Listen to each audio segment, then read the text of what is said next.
I'm so happy that I get a chance to share with you 皆さんの共に分かち合う topic that is very important to me. このトピックは非常に私にとって重要です。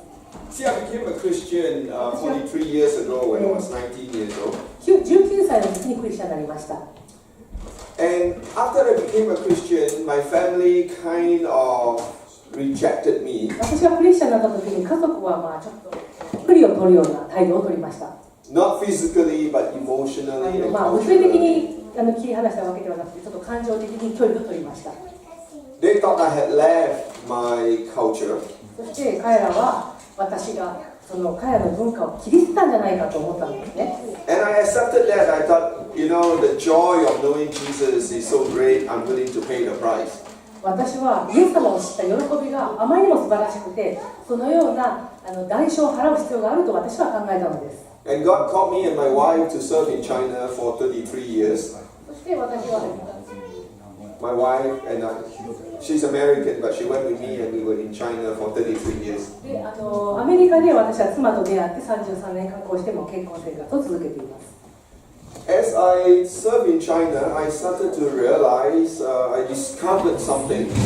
中国で私が奉仕している時に何か私は発見しました。 And that's what I have written in the book. それについて私は本に書きました。 By the way, my ministry in China is also education. 私の中国でのミニストリーは教育です。 Just like your kindergarten here. 皆さんがこの幼稚園を運営されているのと同じようです。 We have established 7 international schools throughout China. 中国全土で7カ所インターナショナルスクールを展開しています。 It's a very powerful way to reach the communities. 中国の地元の共同体に手を伸ばすというか、宣教するには非常に良いツールです。 But today I want to talk about the topic of my book. 今日は私が書いた本について話したいと思います。 My thesis is this. 私のこの論点、 What I have discovered 私が発見したことですが、 is that the ancient Chinese knew God 古代中国人は神様を知っていたということです。 and a personal God それは本当に個人としての神です。 who is interested to have a relationship with us. その個人としての神様が私たち人間と関係を持ちたいと思っていらっしゃったということです。In my book, I gave 7 evidences. 私は本の中で7つのその証拠を明記しました。 But this morning, because of time, 時間の制限もあります I の will only で、 share 4. 4つだけそれを挙げたいと思います。 So if you're interested in all the 7, you have to read the book. ですから7つ全部興味がある方は本を読んでください。 And even with the 4, I'm going to just highlight them. 4つのポイントでも私はそれを一部分だけハイライトして紹介します。 And these 4 are, first of all, その4つのうちの1つ、最初ですが、 ancient Chinese classics describe a God with attributes. 古代の中国の古典にはその神様のご性格、その特徴についてきちんと述べているということです。 They have very clear description of this supreme God. この大いなる神様の本当に詳細な説明がその古代書に記されていました。 And the second evidence is the most ancient and most continuous religious practice in China, which is the sacrificial system. 中国の古代から続くいわゆる犠牲のお祭りがすごく連綿と中国の歴史上ずっと続いてきました。 And this sacrificial system has many similarities with the sacrificial system in the Old Testament. この犠牲の例祭ですけれども、これは非常にイスラエルの例祭と非常によく似たポイントがありました。 And the third evidence are astronomical observations and their interpretations. 3つ目のポイントは天文学的な星を読むっていう形ですね。それからその聖書との関わりですね。 And how they coincide with the astronomical events, some in the Bible. 聖書で起こっている出来事とその天文学的な事象との整合性について書きました。 The fourth area I think that most of you will be most interested in is kanji. 4つ目のポイントが皆さんにとって一番興味があるのは漢字です。 We will discover that embedded in many countries are many biblical concepts or events. 漢字の中に非常に聖書的な概念とかそういった意味ですねが含まれているということについて紹介したいと思います。Before we go any further, I want to point out something that is very important.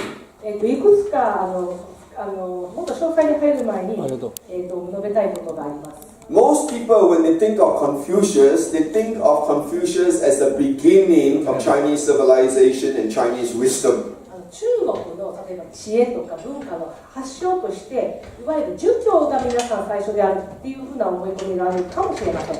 So when we think of Chinese culture, we say, it is the Confucius culture. 中国の文化といえば儒教だねって思いがちです。But I want to dispel that. それは却下したいと思います。Because before Confucius, there was already 2,000 years of Chinese civilization. と言いますの As you can see here. は、儒教が生まれるまでに2000年間、それ以前に2000年もの歴史がすでに中国にはありました。So what I'm talking about today is the very beginning and not the Confucius culture. 私が述べたいのは、その中国のその文化の起源ですね。いわゆる儒教ではありません。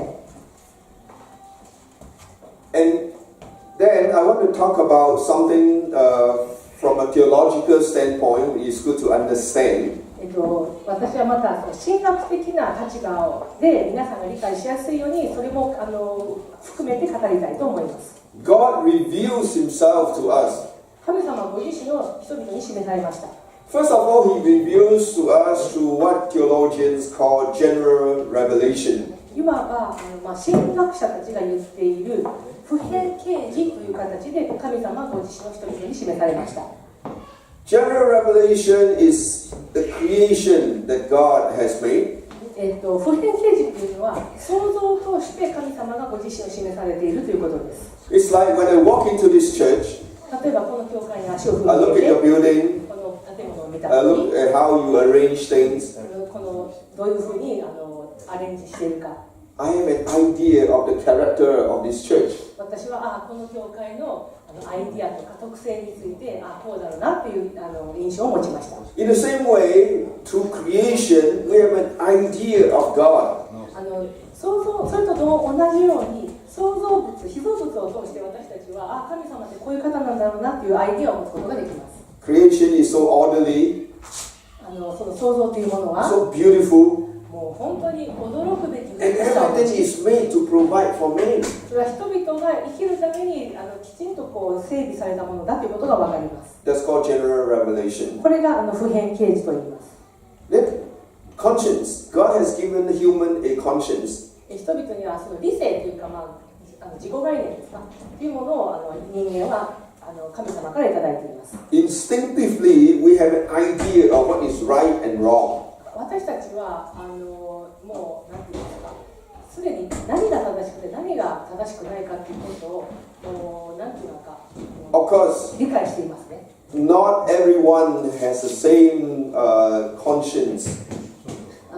全員が同じようなそういった理性というか良心を持っているわけではありませんが。That's why general revelation is not good enough. ですからそういう普遍啓示というのがまだ人々には十分ではないということが分かります。History is another way God reveals himself to us. 歴史がもう一つの神様が自分自身を示される一つの方法です。We can see the hand of God in human history. 人間の歴史の中に神様の御手がすごく賢いに感じられます。So general revelation guides us towards God. 普遍啓示は本当に神様のもとに私たちを導く一つの道筋ではあります。But not good enough. でもそれは十分ではありません。 It's just like if I want to come to this church 例えばこの教会に私が来たいと思ったとき、 and I have Osaka, Japan. 大阪、日本と私が調べました。 So I can get to Osaka, 私は大阪に来ることができ、 but I still not be able to find the church. でも教会を探すことはまだ難しいです。 I need more specific information. この教会を探すためにもっと詳細な情報が必要です。 And that is specific revelation. それが特別啓示と言います。 And that's the Bible. で聖書は And ultimately Jesus Christ. 聖書として究極的なイエス・キリストが特別啓示です。We can only know God personally and fully through the Bible and through Jesus Christ. 神様を知るためには聖書、そしてイエス・キリストを通してでない限り本当の意味での神様を知ることはできません。But why is this information, general revelation, important? なぜこの普遍啓示がとても重要なのか。Because there is only a handful of us here. ここにはまだ少数しか人がいませんが、And millions outside do not know God and do not have an interest to know God. で、外には大勢の人たちがまだイエス様を知らず、神様に対してあまり興味を持たない人たちがたくさんいます。If we start off by quoting the Bible, で例えば彼らに聖書を引用して話したところ、they may not accept it. 彼らは受け入れないでしょう。So that's why the general revelation is like I say, I need to come to Japan first and Osaka. ですから普遍啓示というのは、例えば私は日本 And then I can find my way here. で詳細な情報はまた後ほどということで。So it's my prayer that this book will help many more Japanese come to know で Jesus. すからこの本を通して本当にイエス様をより近しく感じてもらえるためになればと私は願っています。Okay, so the first evidence 最初の証拠なんですけれども、 is the Chinese knowledge of their supreme being. その中国の人が知るそのいわゆる絶対的存在という。And they gave him a superlative term called 皇天上帝。皇天上帝というふうな名前を人々は名付けました。And the first part comes from the word great. 大いなるっていうですね、大ですね。And that is 天。で、その次が天です。天 means one greater than the greatest. 天っていうのはもう大いなるもののさらの上にある大いなる存在という意味です。Now 天 can mean the sky. 天はまた空という意味もあります。But when ancient Chinese refer to 天 they are referring to a personal God. 中国の方が天という言葉を使うときはそれは個人的な神様を指していました。 How do I know? Because Confucius said if we sin against 天 then we have none to whom we can pray. 私たちが儒教の教えの中で私たちが天を見上げたときに、その天を見たときに私は誰に対して祈っていいかが分かるという。 So he's not talking about the sky. でもそれは空を指して言ってるわけではなく。 And in another place, Confucius said that at 50 years old, he knew the will of God. 天命。ここに書いてありますけども、孔子は50歳には天から与えられた使命を知りというふうな言葉を彼は残しています。 And then another term the Chinese use for this same God is 上帝。もう一つの神様を示す言葉は上帝ですね。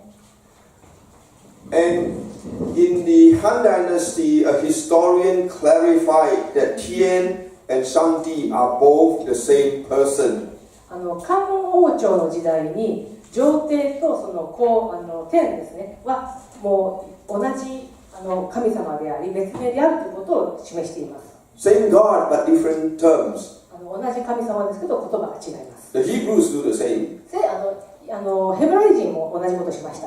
They sometimes call him Elohim, sometimes El Shaddai, El Elyon, and so forth. 例えばエロヒムとかエルシャダイとかそういう名前をいろいろ使いました。 And in this explanation, it's also very interesting that the ancient Chinese understood there are spiritual beings called Shin. 中国の方はそれが霊的存在であるということを知っていました。 But their master is 天 or 上帝。要は主である方は上帝というふうに理解していました。 Something to know about this supreme being is that they never make an image of him. He is not an idol. ですから中国の方はその上帝を必ず要するに偶像化は一切しませんでした。 So you will never find an image of 天 or 上帝。 ですから天あるいは上帝のイメージいわゆる偶像は存在しません。 And at the same time, they knew him as a specific person, not an abstract idea.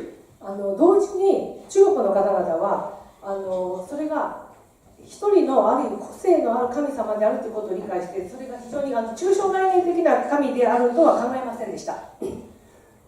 How did they know him? What did they know about him? First of all, they knew that he is sovereign. 神様が大いなるお方であるということを知っていました。I have the ancient Chinese description. If you are interested, you can go in and research that yourself. 中国のそういった文献にそのような詳細な説明について自分でも調べることができますけれども、But I'm not going to take the time to read them today. ですからそれについて読み上げることはちょっと時間がありませんのでしませんが、 So they understood him to be sovereign. They understood him to be eternal. 神様はその方は唯一無二なる方であり、そして永遠なる方であるということを理解していました。 They also understood him to be immutable. He never changes. ですからその神様は変化されない方であるということです。 And that he is all powerful. 大いなる力を持ち、 He is all knowing. すべてをご存知で、 And he is everywhere. 主はどこにでも存在される方で、偏在される方で、 And he is infinite. 神様は無限であるということです。無限的に存在ですね。 And he loves the people. そして神を本当に愛してくださるお方であるということです。 This is very important because the people who worship idols never have a loving relationship with the idols. 偶像礼拝している人たちというのは神様とのそういうの愛の関係ということは一切経験したことがないのです。 Those who worship idols are trying to get something from the idols. 偶像礼拝している方はその偶像から何か利益を得ようとして祈ります。 It's transactional. それは非常に利害的な状態です。 You're looking for a husband, a job, or you pass a test, 仕 or you 事 want が欲し health. い、健康が欲しい。 But in ancient China, they have a loving relationship with this God. でも古代中国ではその上帝なる方と愛の関係にあったということです。 The famous philosopher Moses said, "How do we know God loves us? We know that because God gives people wisdom." 孟子がどのようにして神様を知ったらいいのだろうか、いや神様は私たちに知恵を与えてくださる存在だということを記録されています。 Wisdom to choose what is right. 何が正しいかを選ぶことができる、そのような知恵を神様が与えてください。 And then the ancient Chinese also understood that this God is holy. この神様は聖なる方であるということは古代中国の方は理解しており、 And that he is gracious. 非常に恵み深い方であり、 That's why the emperor must exhibit grace. He must rule justly, but he also must have grace. ある皇帝は本当に恵みを持って民を支配しなければならないということを、その上帝が恵み深い方だということを理解しているからそのように指したということです。 Because of the early on, I said that God loves the people. Therefore, the Chinese understood that whoever God appoints to rule them must love the people. 神様が民を愛する方であるということを理解していましたので、神が指名する皇帝となる人は必ず民を愛しなければならないということを理解していました。 And they must share the same attributes as God. 神様と同じご性質を人間もそれを反映しなければならないということです。 And they also wrote about his faithfulness. 主がどれほど忠実な方であるかということも記録しています。 They also wrote about his goodness 神様が本当に善なるお方であるということも記録しており、 and his compassion, 主が本当に慈悲深いお方であるということです。 his righteousness, 正義なるお方であり、 and his wisdom. 本当に知恵に満ちたお方であるということも記録しています。 So you see, their understanding of God is actually quite comprehensive. 非常に中国の人たちの神様に対する理解というのは非常に詳細にわたっているということが分かります。 Not abstract. 具体的であり、全然その抽象的ではないのです。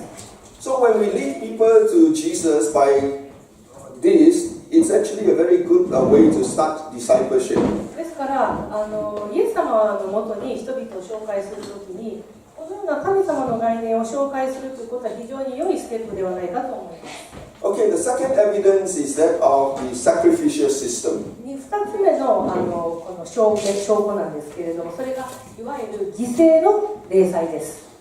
If people ask me and say, oh, I worship idols, I said, no, well, the most original, most indigenous worship is that of this sacrificial system in China. いや、私は犠牲のシステムと聞くと、偶像に捧げる権限ね、いやいや違います。古代中国では一番最初の非常にその古代中国特有の民族特有のこの天に対する犠牲のシステムのことを指すのだと。Don't you think he told me he's doing a wonderful job? 私、瞳がなんて素晴らしい通訳してくれると言いましたけど。Now, there is no starting point in this sacrificial system. As long as there is Chinese civilization, they have a record of this sacrifice. 中国の文明が発展するその途中でそのような犠牲のシステムが生まれたのではなく、もう最初からこういうものは存在していたのです。And because the Chinese kingdom, the capital moved from place to place, so they have discovered different sites where the sacrifices were offered. 中国の王朝は首都があちこちに変化していきますので、その王朝ごとにそれぞれの礼祭を捧げる場所というものがきちんと設けられていました。And it's recorded, it is through this sacrifice that the emperor served God. で、その古代書は記録しているんですね。古代の王朝、天の皇帝がきちんとそのような礼祭を執り行っていたということです。And it also says that this is the most important duty of the emperor. これは皇帝にとって最も責任のあることでした。If he gets this right, he'll be able to rule the nation. きちんと正しく礼祭を執り行うことができれば、きちんと国を治めることができる。And he also goes on to say that this sacrifice has a deeper meaning. この犠牲には非常に深い意味があるということです。And if you miss the meaning, then you're just going through the motion. ですからその意味合いを失ってしまうと、ただ単なる行動になってしまいます。But if you know the meaning, if the emperor knows the meaning, then he will be able to rule the nation. その犠牲の捧げる意味合いについてきちんと皇帝が理解していれば、皇帝は正しく国を導くことができるのです。So the obvious question is, what is the meaning in the sacrifice? ではこの犠牲のシステムはどういう意味が含まれているのでしょうか。Well, there is a historical event that allows us to know that at least some of the ancient emperors understood what that meaning is. 歴史的にどのようないろんな出来事が起こって、その中で皇帝がその犠牲の意味についてどのように理解していたかということが記録によって理解することができます。The first emperor of the Yin dynasty, 殷朝の最初の皇帝ですが、 about 3,700 years だ ago, から3700年前です。 his name is Shangtang. 彼の名前は、シャンタンという。During his reign, there was a seven-year period of famine. なるほど、小油って書いてあるんですね。7年間の干ばつがありました。And they tried various things to please God. でも神様を喜ばすためにいろんなことをしました。 Nothing happened. でも何も起こりませんでした。 The people were dying. 人はたくさん死に、 So the people came to Shangtang finally, 小油の皇帝のもとに人々がやってきて、 and they pleaded him, saying, we need to do something special. 皇帝陛下は私たちは何か特別なことをしなければならないと彼らは言いました。 We need to sacrifice a human.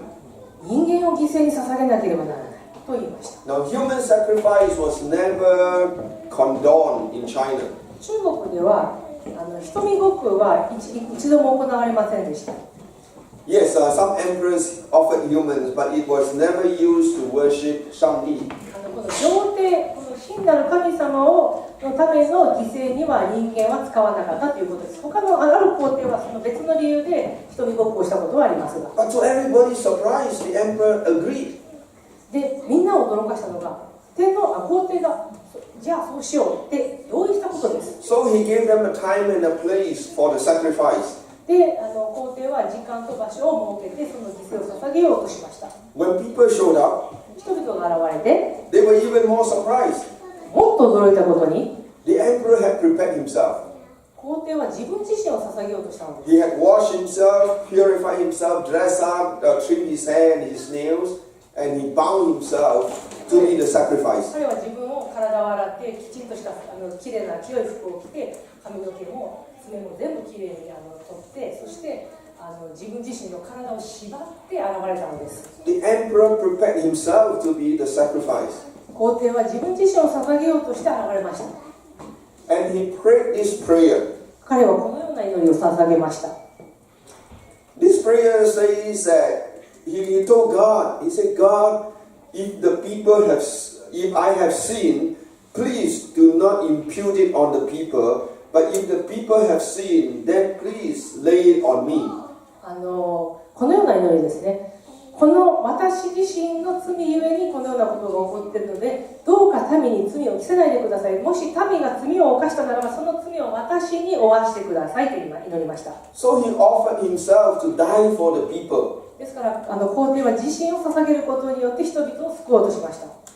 You know that this is a uniquely Christian concept. これは非常にキリスト教的な概念ではないでしょうか。 That one person can die for the sins of all the people. 一人の人が死ぬことによって大勢の人が救われるという考え方です。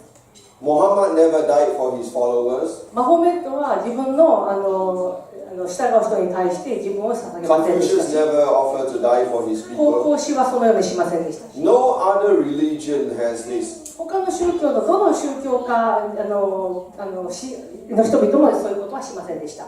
It's only in the Jewish history Moses offered to die for the people. モーセは自分自身を捧げようとしましたね。 And then this Chinese emperor. そしてこの中国の皇帝もそのようにしました。 This is in theology called vicarious substitution. ですからこれは神学的には身代わりですね。で、身代わりという意味です。 This is the meaning of the sacrifice. これが犠牲の本当の意味なのです。 The book of Hebrews tells us that the sacrifice itself, the system, is to foreshadow the ultimate sacrifice that is Jesus Christ. ヘブル書にも書かれていますけれども、この犠牲のシステムというのはイエス・キリストを表す方であるということを説明しています。 We have records of the sacrifice, but we also have a lot of archaeological records of the sacrificial system to tell us that this has gone on for a few thousand years, and the last sacrifice was in 1919. このような犠牲のシステムはもう数千年にわたって中国の歴史上考古学的にも証明されていますし、この犠牲が行われた一番最後が1919年までそれが執り行われていました。 It only stopped when China became a republic. 中国がいわゆる中華民国になってからそれが終わりました。 And they discovered, like I said, the altars in different places, like this one in Xi'an. これは西安にあるこの円球団という場所ですけれども、 Same place where they found the terracotta soldiers. でここがいわゆる兵馬俑が見つかった場所でもあります。 But the one that most people are familiar with is the Tiantan in Beijing. 皆さんよくご存知なのが北京にある天壇ですね。 How many of you have been there before? 天壇に行ったことある人はいますか？ Yeah. Most people who go to Beijing will have to see this. 北京に行かれる方はこれは見る必要がありますね。 Because this represents the finest architecture in China. これは中国でも最も素晴らしい建築物の一つでもあるからです。 When the Emperor Yongle moved the capital, the Ming Emperor Yongle moved the capital from Nanjing to Beijing in 1420. 1420年に明王朝が南京から北京に国を移したときにこの祭壇も移しました。 He built his own palace. 自分自身の神殿を宮 He 殿を also 建 built て、 this altar of heaven. この天壇もきちんと建てまして、 And it was recorded that he used better workmen and better materials for Tiantan. この天壇を作るために最も優れた技術者と材料を集めました。 It is twice the size of his palace. 彼の宮殿の2倍のサイズだったそうです、面積が。Now, the English translation for this place is called Temple of Heaven.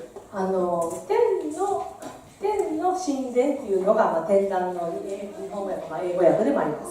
But in the Chinese history, they explain that a temple is a place where you put image.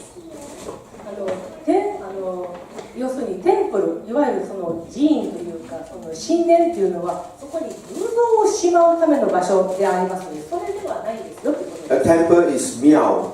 Yeah. But this place is not miao, this is altar. これはいわゆるそういった神殿、廟ではなく、いわゆるそういう犠牲を捧げる場所なのです。This is important because there is no image in this place. この場所には偶像は一切ありません。It's a very beautiful place. 非常に美しい場所で、 And this is a map of it. これがその地図なんですけれども、平面図ですね。The sacrifice usually was performed on winter solstice. いわゆる冬至の日にこの犠牲は捧げられる。December 21, 12月の21日前後 the です。shortest day in the year. 年で一番短い日ですね。But 6 days before the sacrifice, 犠牲が行われるその6日前に、 the emperor would make a proclamation. 皇帝はそこで宣言します。He will inform the spiritual world and the people 人々とその霊的な世界において私は宣言をしますと。 to get them ready for the そ sacrifice. の犠牲を捧げるために準備せよと。I want to highlight that during the proclamation, the emperor calls himself Zhen.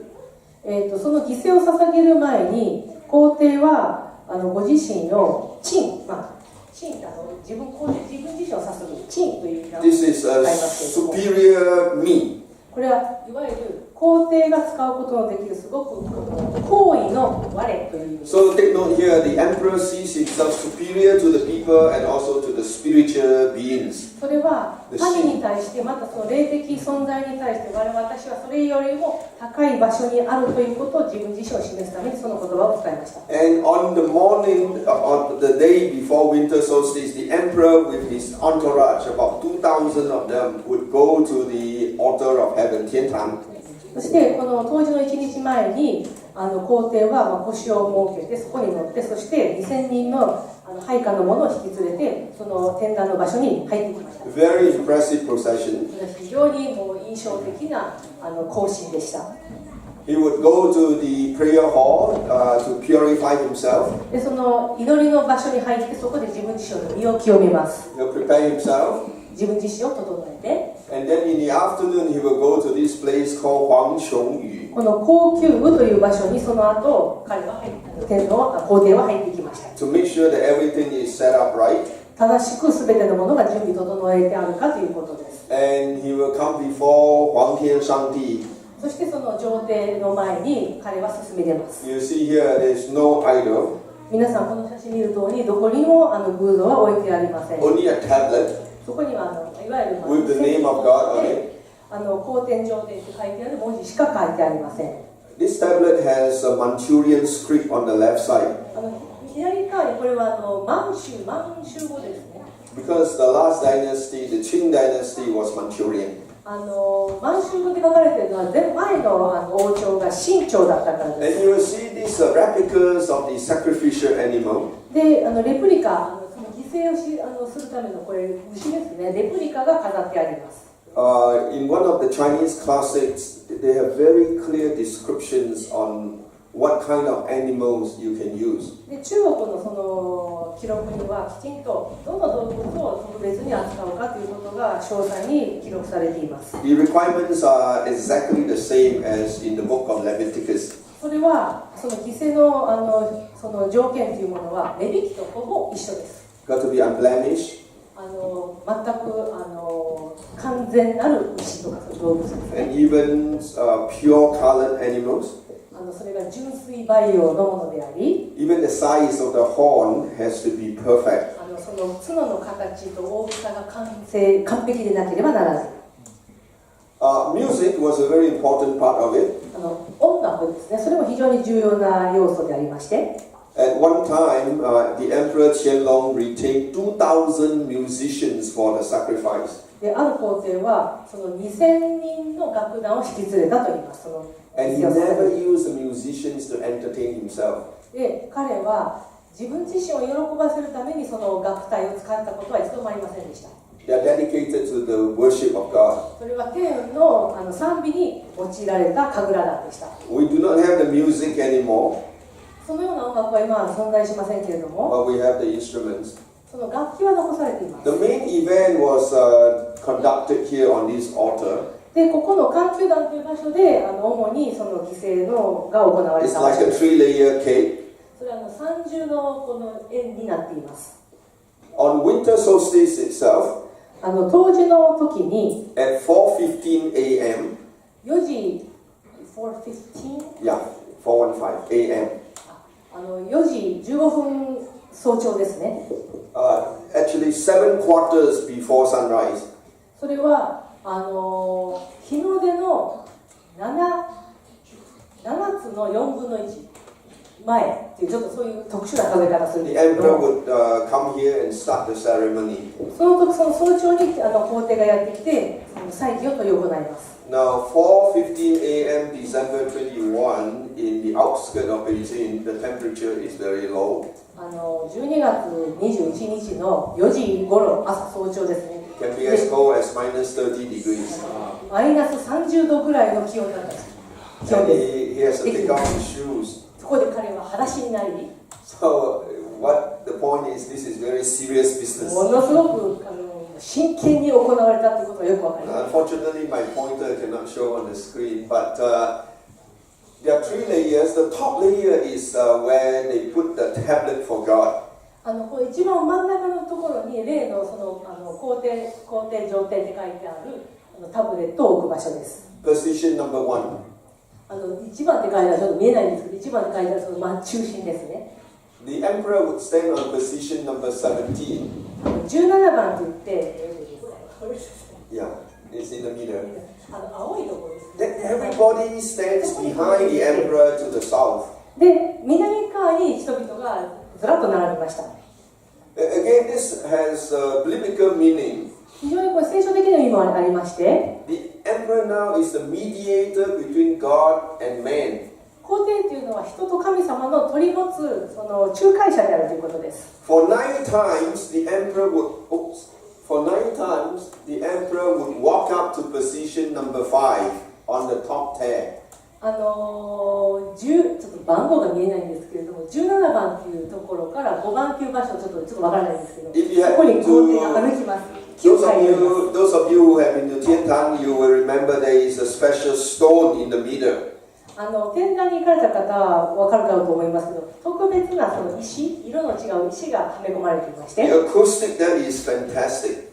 その構造というのですか、素 You 晴ら can しい構造になってい speak まし and you て、 can hear, the whole place can hear. でその場所に立つと声がもう全面に行き渡るようにきちんとそういうふうな音響が整えられているということです。 The ceremony has 9 parts. その儀式には9つの部署に分かれてまして、 That lasts for 1 hour 45 minutes. 1時間45分ほどかかるんですが、 And every time the emperor goes up 皇帝が上がるたびに to the position number 5, その5番という場所に彼が上がっていきますと、 he will offer the highest homage to the supreme God. この大いなる神様にもうひれ伏すんですね。 He will prostrate himself on the floor, もう五体統治という形で his 彼 hand は and his feet. もう頭も手も全部五体統治し And ます。 then he will knock his head on the ground. その頭、額を頭の地 3面につけ times. て3回つけます。 So it will be like this. He will get before, he goes down 1, 2, 3, このような形で神 stands 様 up, 皇 and he 帝 does は that 2 more times. それを3回そのような形をしました。 So he goes up 9 times, そこに9回彼はそれを上がっていてそれを起こし and て、 he prostrates 27 times, だから合計27回彼は五体という and he touches his head on the cold ground 81 times. その頭をつけるのは81回その冷たい地面に頭をつけます。 This is how he showed his respect to God. それはその皇帝がどれほどその神様に対する尊敬の念をこのようにして表したのです。 And every part of this ceremony has songs. でこの例祭の中で歌がございまして、 The words are preserved for us, その言葉が記録されていまして、 like our book of Psalms, それはまあ詩篇のようにきちんと残さ but れ the ているん music で is すが、 lost. ただ音楽は残念ながら失われました。 And I just want to highlight for this. いくつかをちょっとお見せしたいんですけれ You ども、 remember early on when the emperor proclaimed to the spiritual world, he calls himself Jin.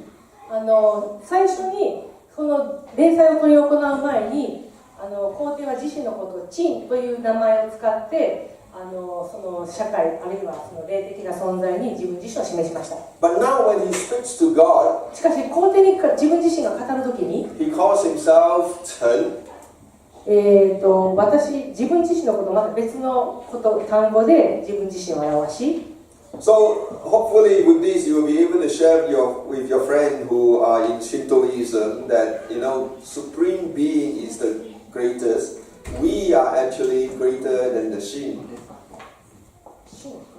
大臣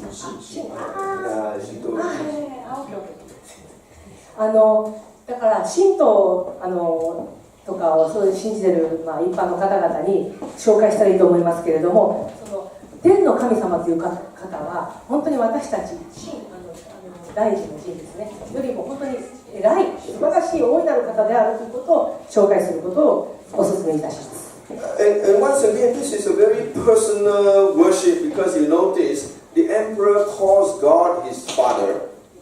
これは非常に特徴のある礼祭の仕方であり、それと言いますのは皇帝は天の神様のことを父と呼ぶのです。 And he recognizes himself as the son.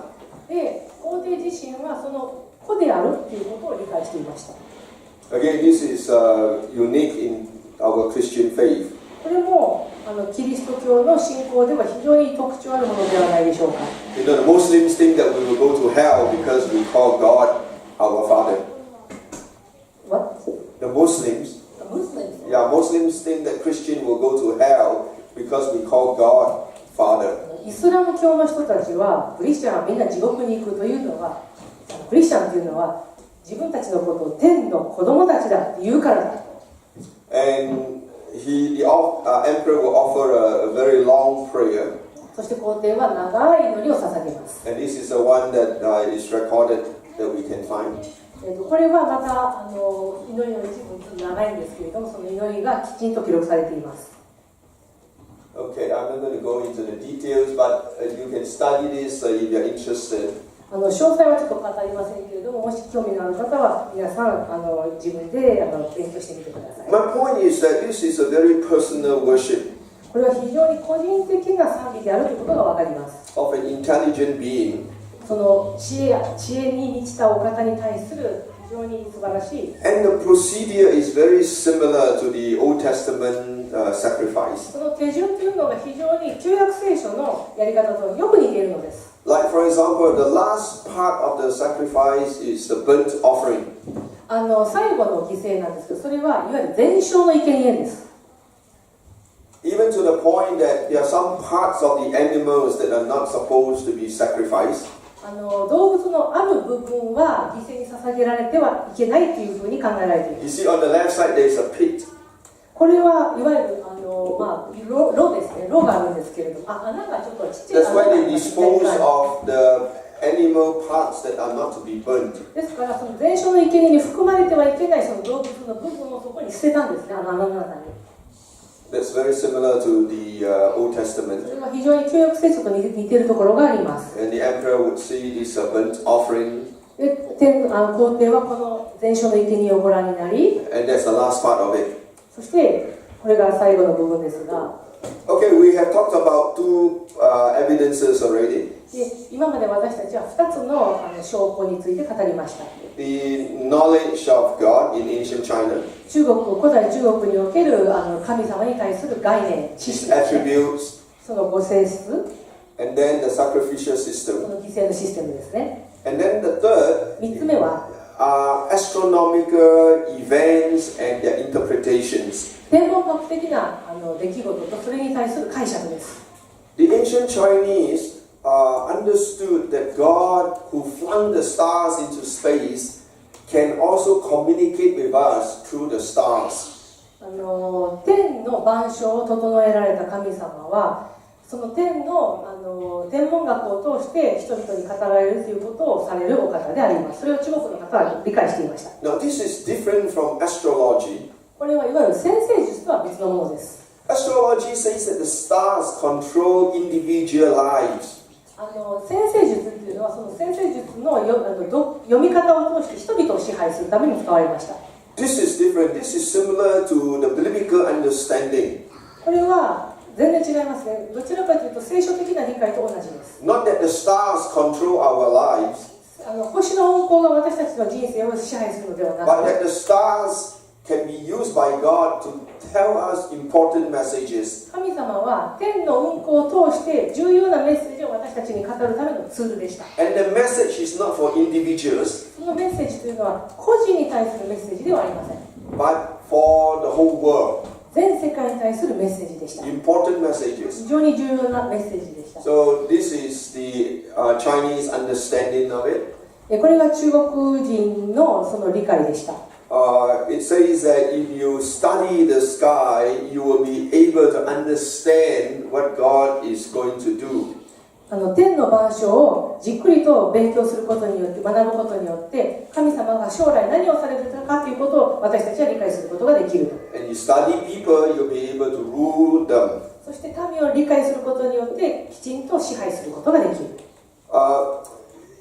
Psalm 19, for example, tells of the same thing, which I will not repeat here. 詩編19章の1章4節にも同じようなことが書いてあります。 Now the Bible also has recorded for us some astronomical events. 聖書の中にもその天文学的な現象が書かれていますが、 Israel and China are on the same continent. イスラエルと中国は同じ大陸の中にありました。 Only 4 time zones difference. ただ4つの時間帯が分かれてて違う時間帯に属しますけれども、 So if some astronomical events were seen in Israel, イスラエルである天文現象が起こりますと do they see it in China? 中国で見れるでしょうか。 I discovered, yes, actually they have records of some of this. 実際そうなのです。中国でも同じような天文現象を中国で観測されたケースがありました。 When the wise men came from the east, 東から東方の博士たちがやってきたときに、 it was because they saw the star in the east. 東になんかそういう星を見て彼らはやってきました。 So the question is, did the Chinese see it? じゃあ中国人も同じ星を見たのでしょうか。 I discovered that around the time of Jesus' birth, that they actually recorded such a phenomenon. そのイエス様が生まれた同じような時期に中国でもそのような天文現象が記録されました。 And not only did they discover it to be the phenomenon, but their interpretation is very interesting. ただその現象が観測されただけではなく、その解釈も非常に面白いのです。 And like in this case, when they saw this star, they said this has to be a new beginning, and that this is a very big event. その星が現れた時に、それは新しい始まりであり、大きな出来事が起こる前兆だと彼らは理解していました。 And that this event has to do with sacrifice. それはある犠牲に伴うということを理解していました。 Isn't it true that Jesus is the only person born on earth who was born to sacrifice himself? イエス様こそがこの地上にお生まれになってご自身を捧げることのできる唯一の方であるということは皆さんご存知です。 And he is going to usher in a new era. そしてイエス様の誕生こそ新しい時代の幕開けでした。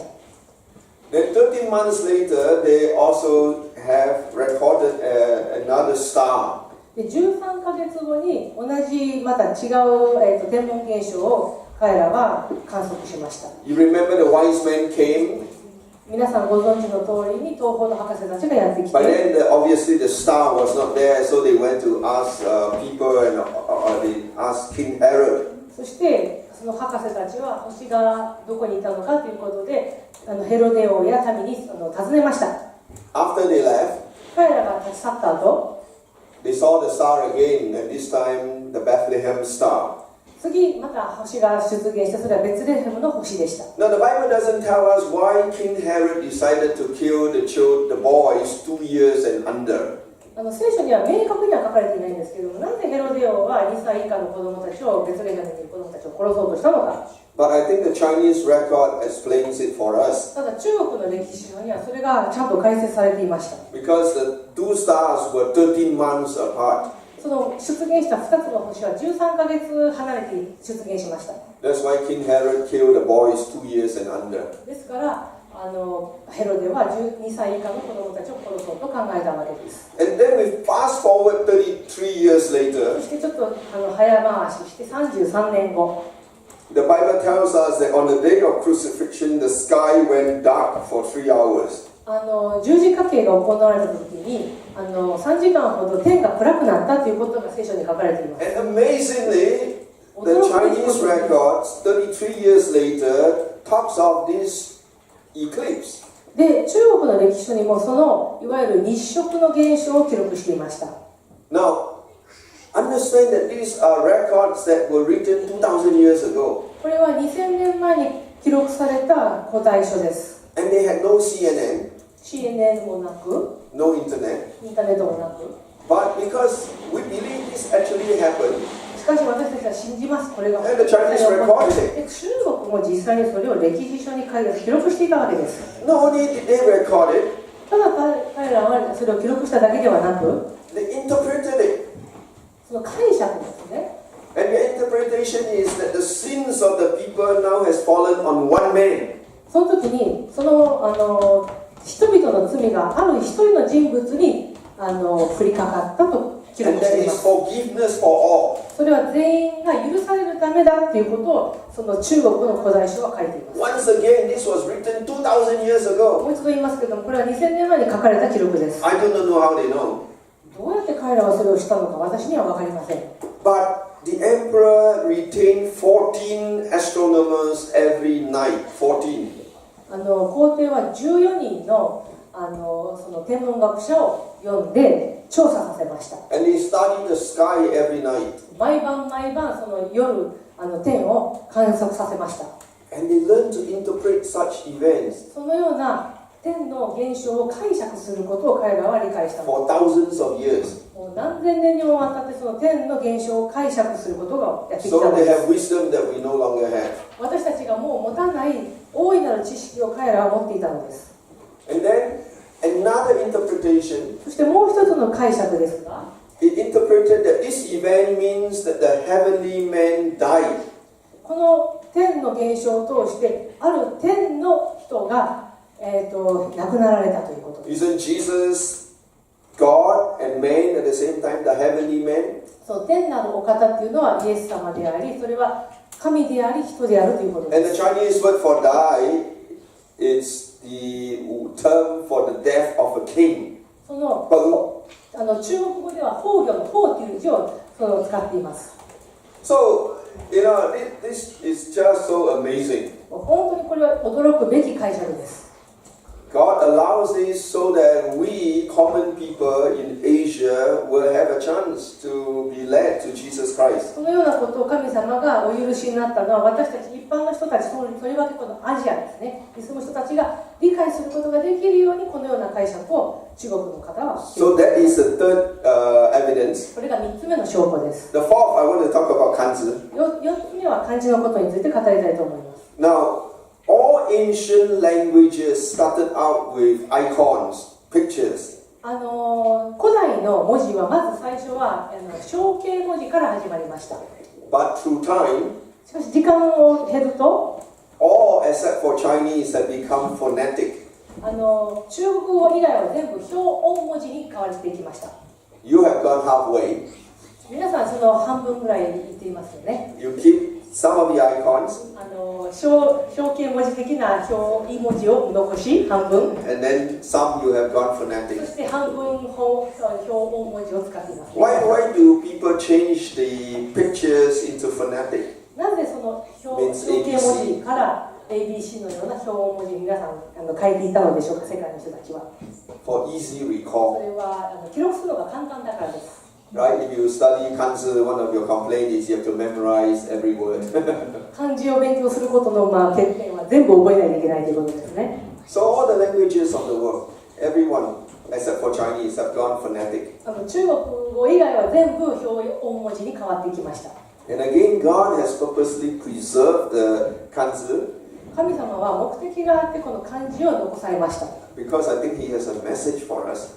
それは私たちに対するメッセージを込めてくださったからです。Through the discovery of bone inscriptions 骨に記録された漢字 and bronze inscription このブロン with ズ Chinese words, 青銅板に残された漢字ですね。we actually find that the symbols do not change too much over time. その時間が経ってもあんまりその形が変わっていないんですね。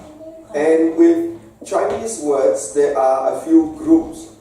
漢字にはいくつかのグループに分けられるんですけれども、 The first group are what we call tangible or concrete words. 一つ目がいわゆるこういう触れるきっちりと決まった言葉ですね。In other words, the symbol looks like the object. というのはそれは漢字がそのもの自体を形を表しているものです。It's like the word for ren, person. 例えば人です It's like a person walking. 人が歩いているような形が人ですよね。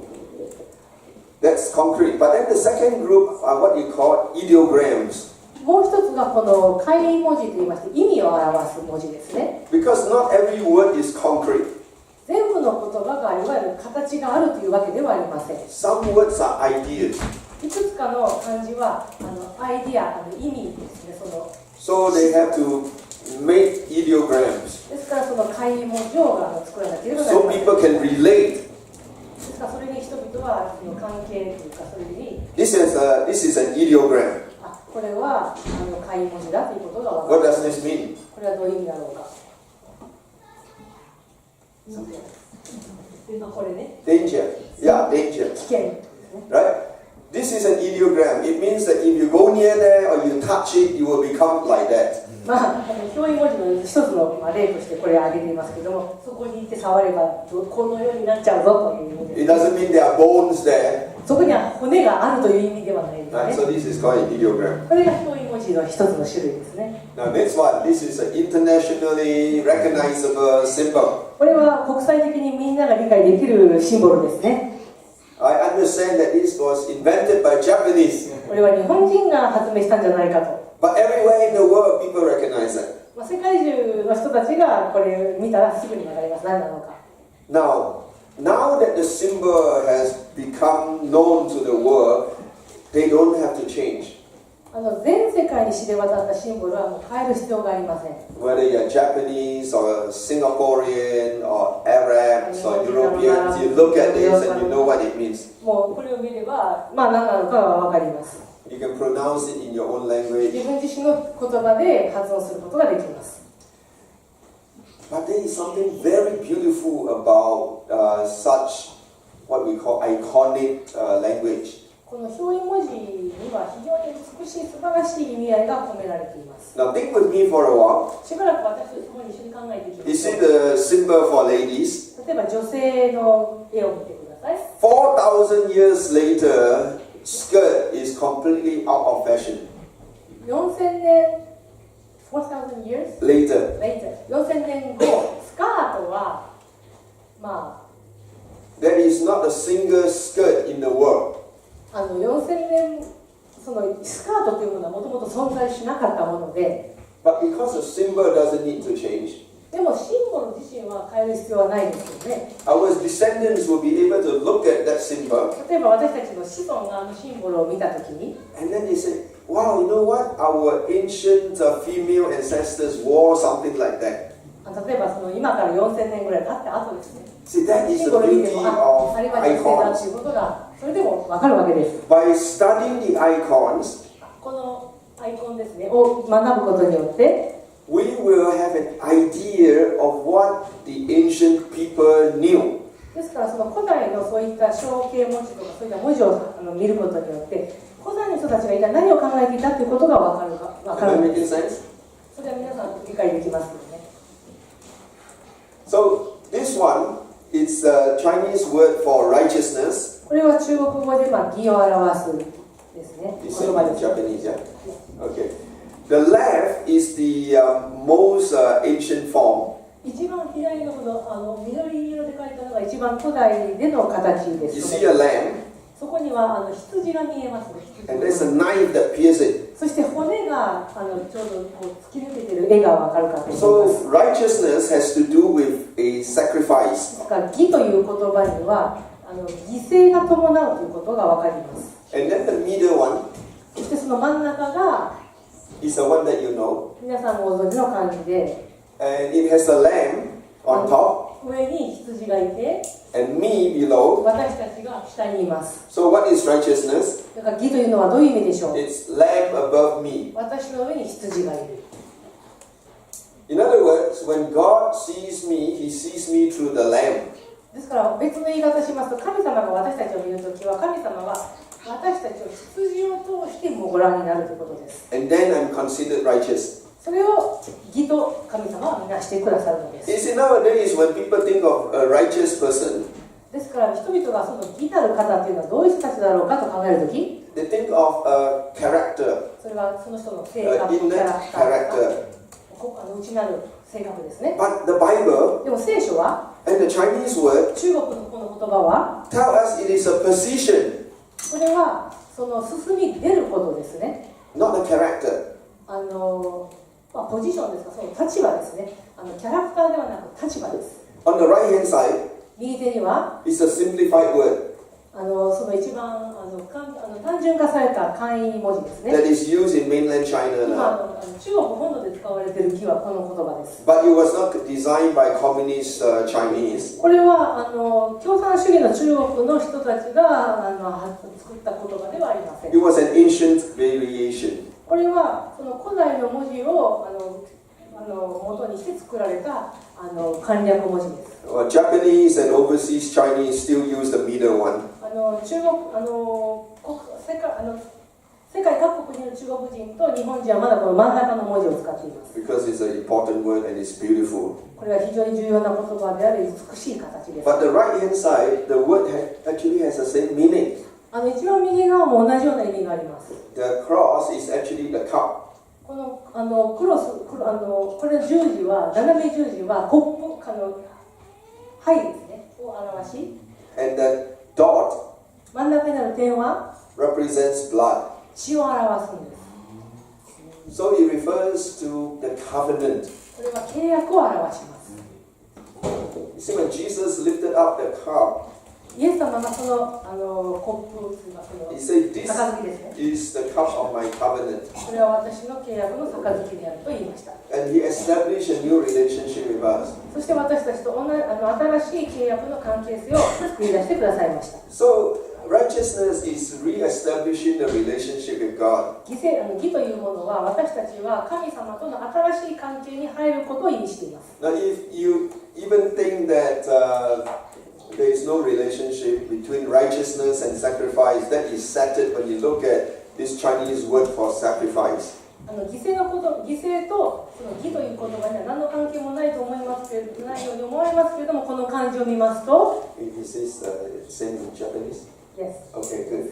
You can see righteousness is on the right side, 正義の義が右側にあり、 and then you added the cow, 牛という文字が左側にありますよ and it ね。 means で sacrifice. そして犠牲の義という意味になります。 So you can see the sacrificial animal and righteousness are です related. からその犠牲を捧げる動物と義という漢字を合わせて犠牲を表します。 The right side, the word is actually the same word 右側にあるのは同じ意味の漢字です。 with a variation. それはまたちょっと変化がちょっ The とあります me part on the left side has the Chinese word for perfect or beautiful.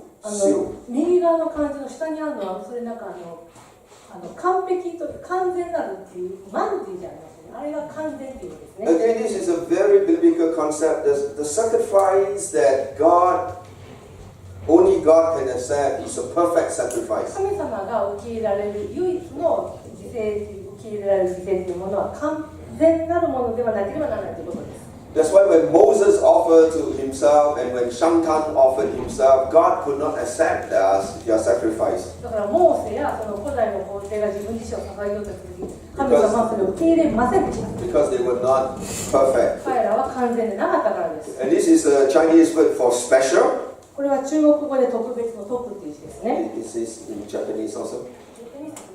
Oh, okay, never mind. But anyway, it tells you that actually originally this word got to do with sacrifice. But this one you know, fuku.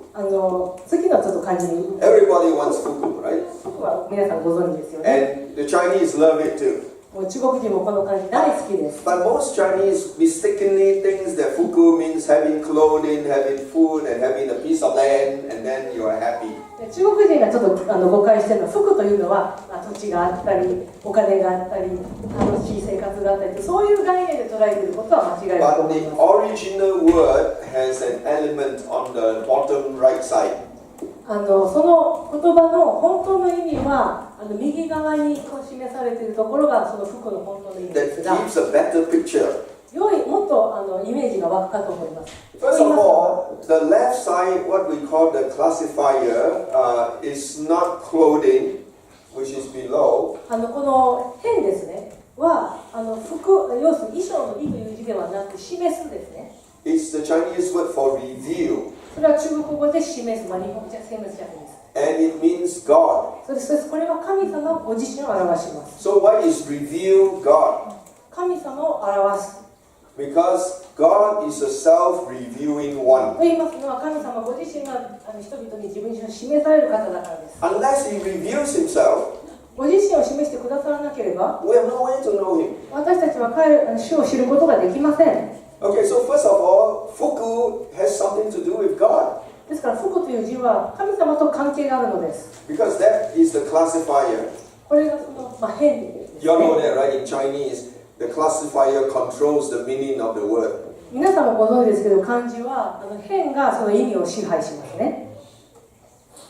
And then on the top right side, 上の右側の上の部分ですね。it's not mouth and a piece of land, これは別に富とかその土地の意味を表すわけでは but な it's く、 a jar. これはいわゆる壺ですね。 It's a jar of wine. これはワインの入った壺、 Maybe sake, huh? 酒。 And then at the bottom, そしてその下にあるのが、 what do you see? これ何でしょうか。 What is that? あれは一体何でしょうか。Yes, very good. A pair of hands. 両手ですね。 So the whole picture for fuku is you see a person lifting up his hands, offering wine to God. これは神様に対して両手で酒壺を捧げ持つ絵なんです。 So what is fuku? 福とはどういう意味でしょう。 Fuku is in worship to そ God. れは神様を礼拝するという意味なんです。 We are most blessed when we are worshiping God. 神様を礼拝しているとき、私たちが最も祝福される時期です。 Because God created us to worship Him. と言いますのは、人間が作られたのは神を礼拝するために作られたからです。 The next two are concrete words. This is the word for mouth, and this is the word for wood or tree. 口とか木ですね。の漢字が今示されましたけど。But when you put the mouth and tree together, it becomes restrained. で、口と木を合わせますと、束縛の束という字になります。 Why? なぜでしょう。 Because I believe the Chinese remembered the first restraint placed on man was don't eat from that tree. 一番最初に人類が禁止条項をが得たのは、この木から取って食べてはいけないということでしたね。 Sometimes when I share this with people, they say, "Oh, you're making it up." でこれを私が分かち合うとは、それ It's like looking at the clouds. まるでそれは雲を見てるようで、それ You なんか can 自分 say, で "Oh, 作っ look た at で the しょ。 dragon, look at the tiger, look at the mountain." 雲見たらほら、それがライオンに見えたり山に見えたり、そんなようなもんじゃないのってよく誤解されますが、 But I'm not making it up 私はこれを別に作ったわけではない。 because I have archaeological support. 私にはこれが考古的なサポートがあるからです。 In the 1980s, 1980年代に they make a very big archaeological discovery in central China. 中国の中央部で非常に驚くべき考古学的な発見がありました。In Sichuan province, ちょっとすいません。you know what Sichuan province is? スートパンですか。The home of the pandas. 四川省です。四川省ですね。Alright? So, they discovered a civilization there. そこである文明が発見されました。They estimated the civilization to be 3 million people 4,700 years ago. それ4700年前におそらく300万人ほどの人たちがそこに住んでいた。 They discovered many artifacts. でそこにいろんなそういう発掘物がありました。 But the most amazing find 驚くべき発見の一つが is the bronze tree. この青銅の木ですね。 3.95 meters tall. 3.95 メートルの高さがありました。 Okay, and they were surprised because the quality of bronze is so amazing. その時驚いたのがその青銅のその保存状態が非常に良かったからです。 So this tree is as tall as this roof here. ですからこの木はおそらくこの屋根ぐらいの高さがあったでしょう。 And on the tree, その木 there に are は fruits. フルーツは実があるんですけれども、 And then the fruits are guarded by knives. そのフルーツはナイフでこう切り取られている図形です。 And they have beautiful birds sitting on the tree. で木の上には美しい鳥が止まっていて、 Now they tested it and determined that this is 4,700 years old. これは検査されて4700年前のものだということが分かっています。 And on the tree there's a snake. そしてその木には蛇がまとわりついています。 Right? And the snake has front feet. でその蛇のには前足があるんですね。 And then there is a hand reaching out to the tree. そしてその手がある手が木にこう伸ばされている図柄がありまして、 Let me ask you, is this a man's hand or a woman's それ hand? は男の手でしょうか、女の手でしょうか。 Okay. Man or 男性の手でしょうか、女性の手でしょうか。female? Why? Because it's very nice, long, and slender. 長くて細くて細りしてる手だから、あれは女性の手ですね。 Very good for playing the piano. ピアノ弾くにはいい手ですね。 But do you see next to the hand? ですから手のちょっと見えますか？ What is it? 紋章みたいに見えますけど、あれ何でしょうかね。 A knife. 手の横ですね。横にあるのはナイフです。 As in to say, don't do it. やってはいけないよっていうふうに表すためにこうナイフが横にありまして、 The Chinese are puzzled over this. They have no explanation. 中国人はこれについて何の説明も残していません。これが何なのかわからないからです。 But you can go to the museum. 博物館に行ってそこに飾ってあるのが皆さん見ることができます。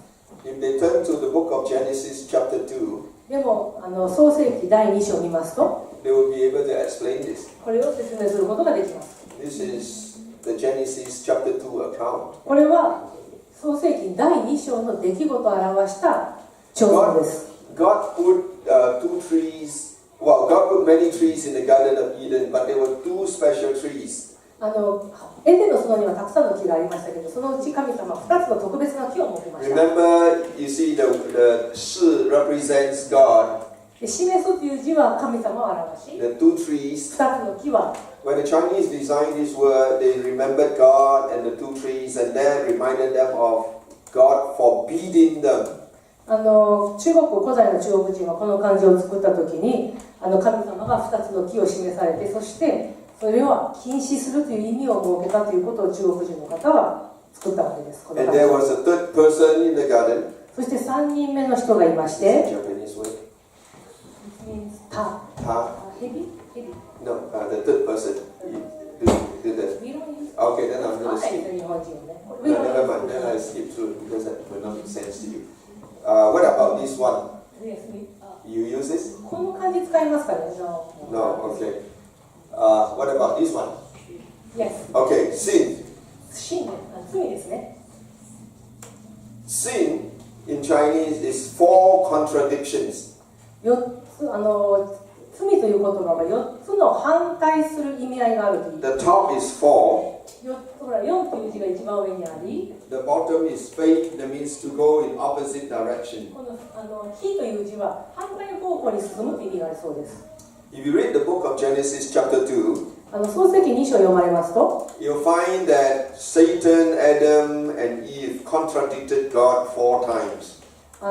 サタンとアダムとイブが神様に対して4回反逆というか反対したことを言いました。 What is sin? 罪とは何でしょ Sin is contradicting God. う。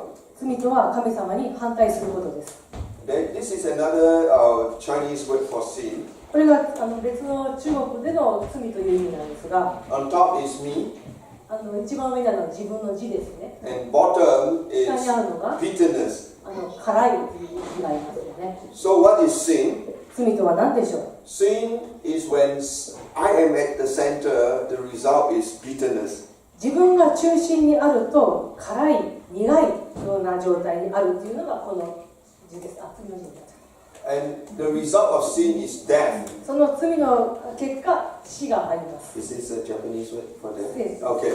You see, death it's from the two person eating from the tree.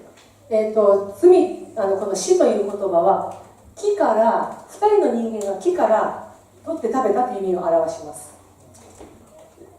And this is for naked. Is it the Japanese Yes, word? yes. Okay. Now you see the classifier is clothing. で、辺を見ますとこれ衣という意味ですね。 And then on the right side is fruit. 右側にあるのは果物の果ですね。果 Let 実 me ask you, why is clothes and なんで fruit got to 服 do と with nakedness? だから裸っていうのはなぜ服と果物。 Only the Bible gives us the answer. 聖書だけがその答えがあります。 Because when Adam and Eve ate from that tree, その木からアダムとイブが取った時、その実を食べた時、 then they realized that they were naked. 自分自身が裸であることに気づいた。 And what is the purpose for Satan? そしてそのサタンの目的は何だったでしょ Is this a Japanese word? う。No, but this means Devil. Yeah. Okay, this is a Chinese word for guilt. これが中国語で罪意識の意味ですね。 Guilt means having the devil in your heart. The それは left side is heart. 心という字に鬼があります。つまりサタンが心に入っているという意味です。 That is Satan's purpose. これがサタンの目的なので He す。 wanted to occupy the place that God has in our heart. 神様がいるべき、心の中心にいるべきその場所にサタンが入り込んでその場所を占有するということです。 Now you have this word. This is for older brother. これがお兄さん、兄ですね。 Now you don't have this word, right? Do you have this word? This is これは to kill. ありますね。ありますね。You do? Yes. Okay. Now if you look at the right side, which is the ancient form, これが右側がその古代の書き方ですね。 you see the older brother お兄 killing さん the が youngest brother. お兄さんが若い弟を殺すという意味なんですね。 And then there's a mark on his forehead. そしてその頭の額に印がある。 Tell me, what does it remind you of? その話を聞いて何を思い起こさせますか？ Yeah, Cain and カイン Abel. と Yeah. アベルですね。 So when the Chinese designed a word for violence or murder, they remembered the first violent act. だから中国人がこの暴力とか殺人を意味する漢字を考えたとき The に、 older brother killed the younger お兄 brother. さんが弟を殺したという最初のイベントを And more importantly, they know that God put a mark on Cain to protect him. ただ神様はカインの額に印を残してカインを守られました。 And then finally, 最後に it's the Chinese word for boat. これが中国語で船ですね。 When he wanted to design a word for boat, they think of the ark that carried 8 people. 船という漢字を作るときにそれはいわゆるノアの箱舟をイメージをしていました。 What does this word remind you of? こ The の漢字 what Bible story? すいません、ちょっと私は答えて8人の人を乗せた船のことについてこのデザインされました。この漢字はその漢字の意味するところは聖書の中では Noah and ノアと the ark, right? ノアとその箱舟 Noah built the ark ノアが箱舟を作っ saved て himself, his 3 sons, and their wives. So 8 people 8人が altogether. その船に乗り込みました。 So this is the end of my presentation. これが私のプレゼンテーションの終わりでし Do you have て、 any questions or any remarks? 何か質問とかコメントがあるでしょうか。 So I only touched on 4 evidences. 私は4つの証拠について語りました。 My book has 7. 私の本には7つの証拠が載せてあります。 I hope you can use this. これを使っていただきたいと私は願っています。 I committed my life to fulfill the Great Commission in the world. 私はこの世界の大宣教命令を本当に実現させたいと思ってい So ます。 I'm praying with you that there will be a revival in Japan. 私は祈ります。日本でリバイバルが起こることを。 But the gospel has not it's not making an impact very much in Japan. ただ残念ながら日本ではその福音があまり日本人に対するインパクトを与えていないということがあります。 Not because the gospel does not have power.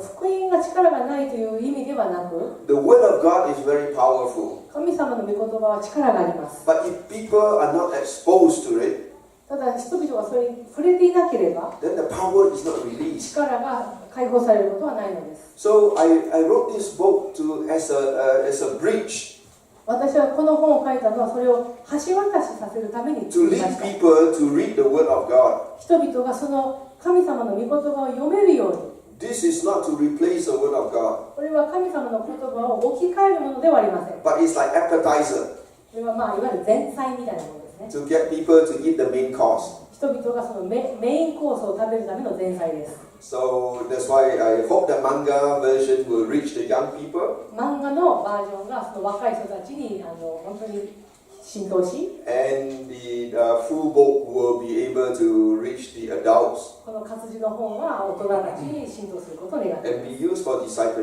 す。そして弟子訓練に使っていただければと思っています。 Any questions or 何か remarks? 質問とかありますか？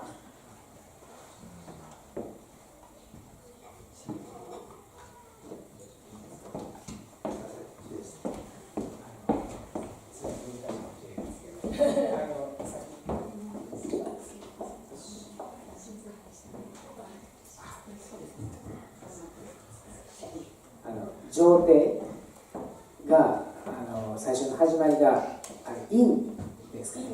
陰の王朝でスタート。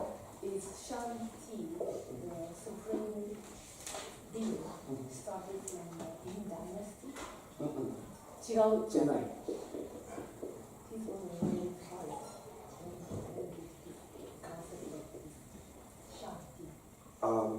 There's no beginning.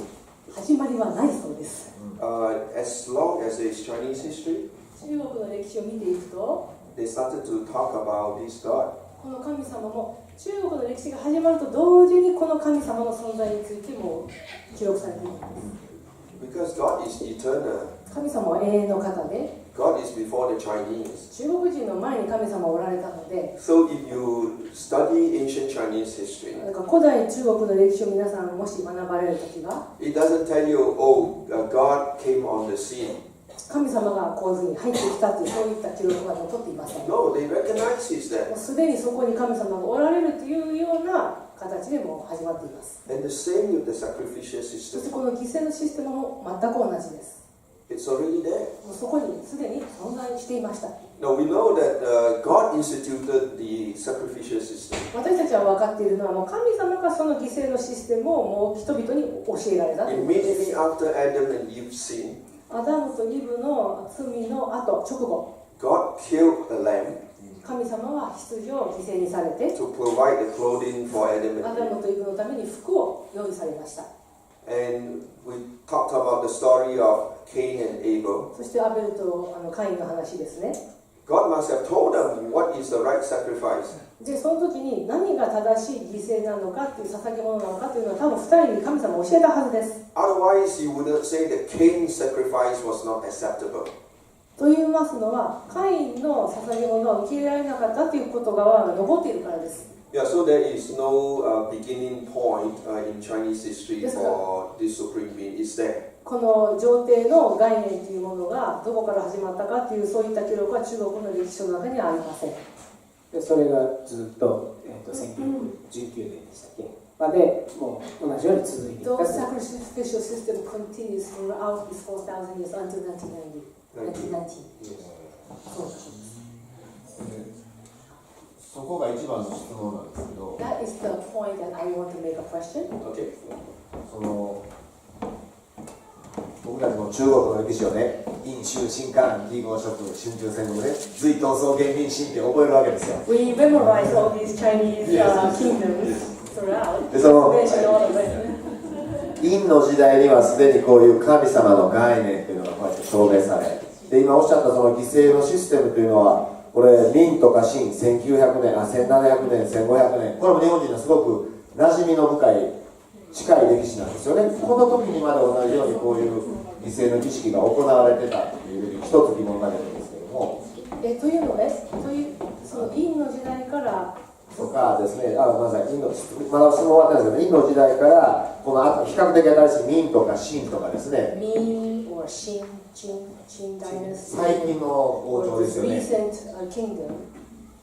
He's wondering through even these recent kingdoms, do they have the same styles of sacrificial systems? そう、中国は国が変わるときに民族が変わるというイメージがありましてね。When the kingdom changes, the people itself, the tribes and the people will change.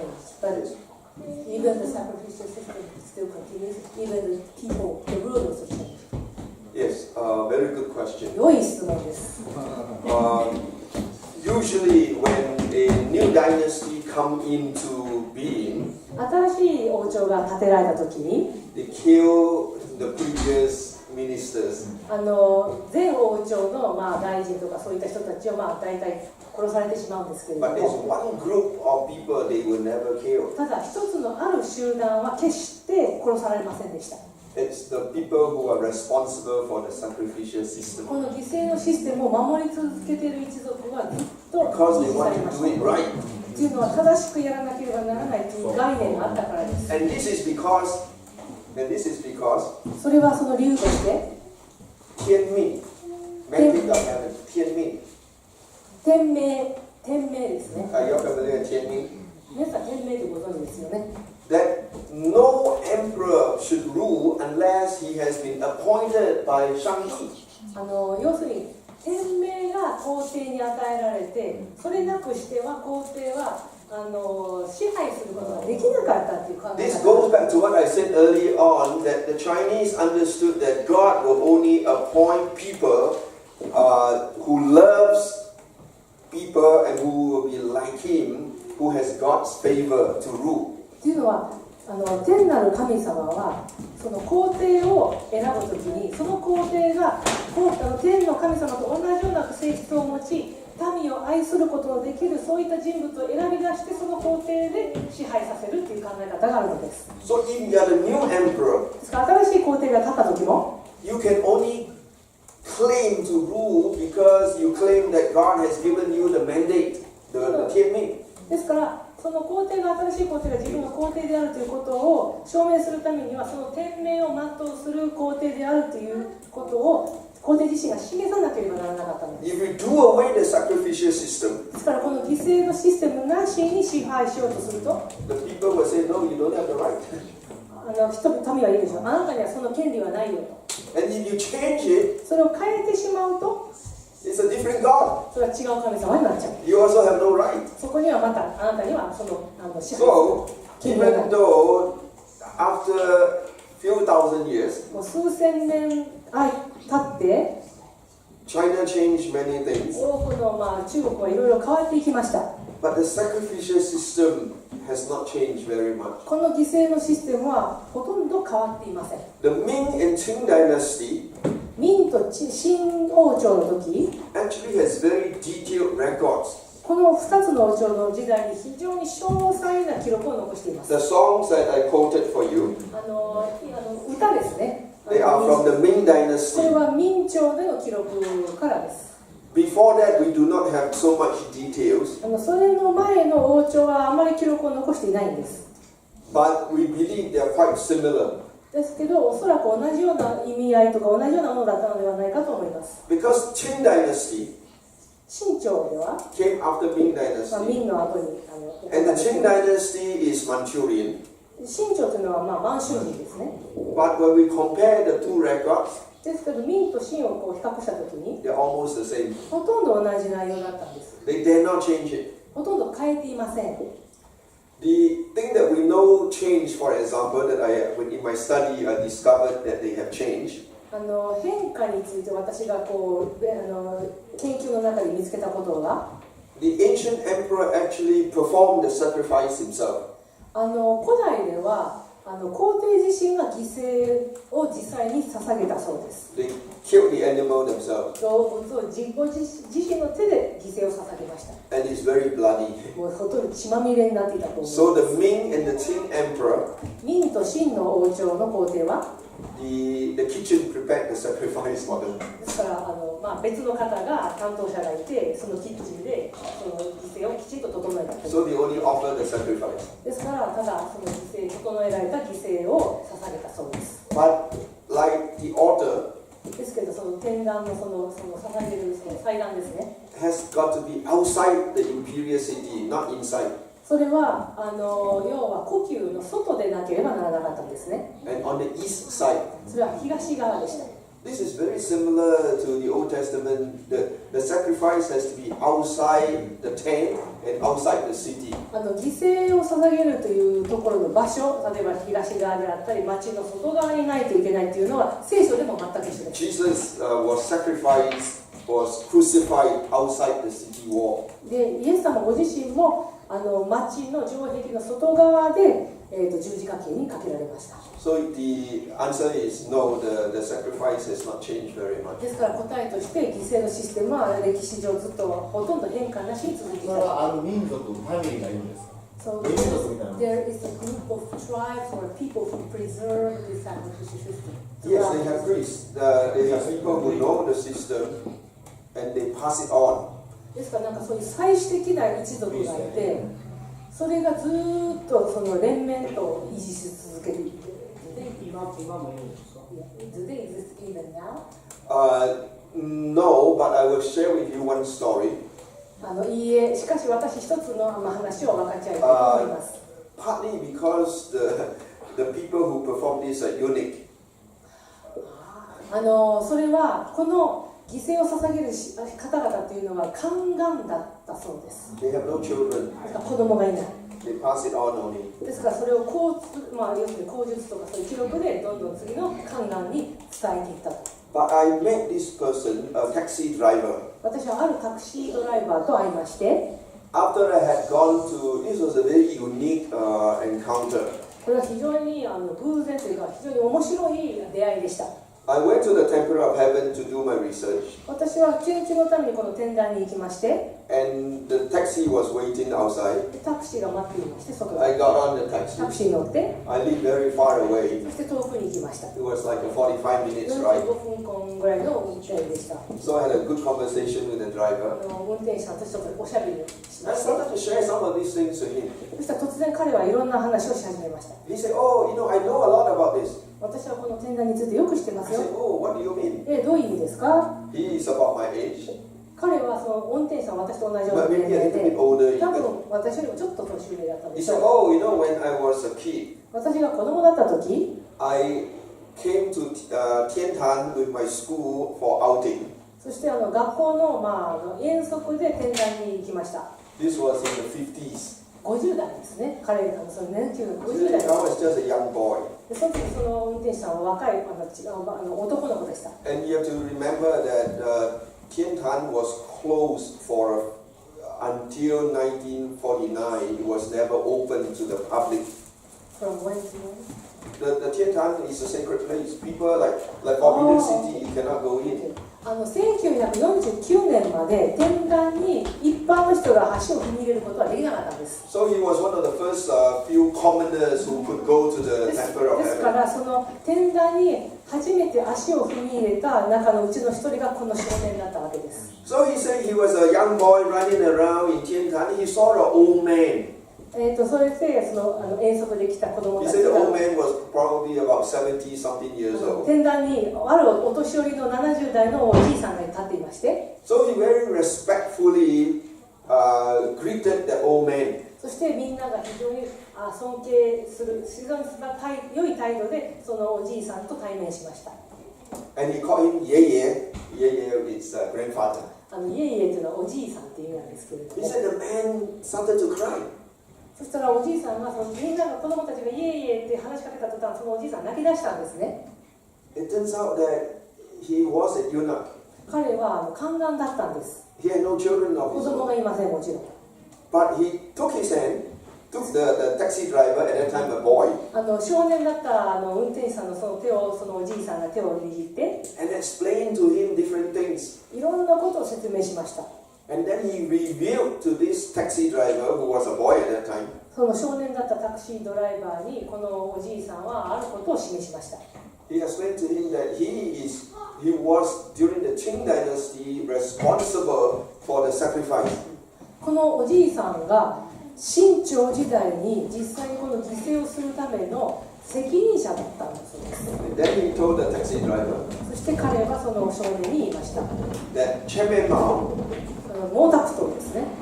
Mao Zedong, when he became the leader of all of China, he went there to offer a sacrifice. 毛沢東が政権を取った時に天壇に行って犠牲を捧げたそうです。 Even though he did not believe in God, 神様を信じてないにもかかわらず毛沢東は犠牲を捧げました。 but he had to do it privately, でもこっそり彼はやったそうです。 even though superstitiously.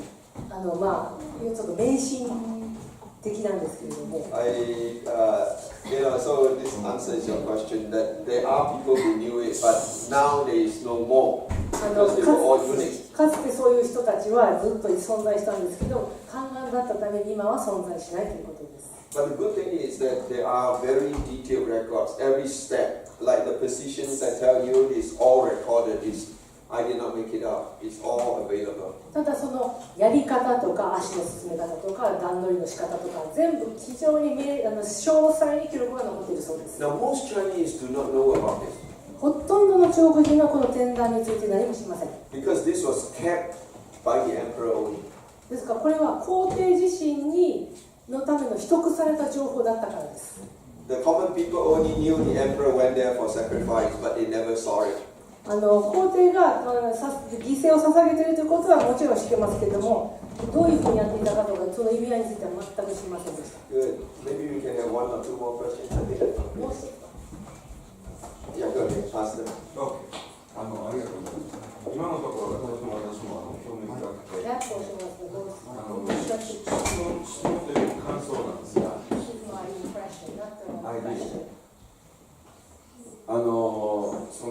いわゆる天壇を司った祭祀グループというものは、いわゆるその時の中国の統治権の正当性を与えたわけですね。Authority to control China. No. 違うんですか？ No, they do not have the authority to give to the emperor. そのような皇帝にそのような権限を与えるそういった権限というか力はその祭祀グループにはなかった。 But the emperors had to show that they received the authority from God. しかし皇帝はその権限を神様から与えられたということを示すためにそういった犠牲のシステムを執り行う必要がある。 So they will submit themselves to this group of priests to follow their instructions. ですからその指示に神様の指示に従うために皇帝は自分自身を含めてその祭司グループにどのようにそれを執り行うのかという指示を仰いだということです。The Chinese word for rebellion is 革命。革命。That means change of mandate. You know, revolution. 液政革命ですね。要は中国が神に反したときは液政革命が起こると。The Shantang that I talked about earlier on, the one who did the vicarious sacrifice. 古代の一番最初の皇帝、シャンタンという王様ですね、皇帝ですね、が一番最初にその身代わりの捧げ物をしようとしたその皇帝ですけれども。He is actually the first rebellion leader in world history. 中国の歴史で一番最初にその要は反逆的な行為を行った皇帝の一番最初の人物であったということです。The first Chinese dynasty, as you have memorized, is Xia dynasty. 夏王朝が一番あなたがよく覚えておられる夏王朝が一番最初の王朝で。And then it became Yin dynasty. で夏の次が殷が起こり。The first emperor was Shantang. でその一番最初の皇帝がシャンタンですね。he changed the mandate. The I Ching, you know, the famous book I Ching.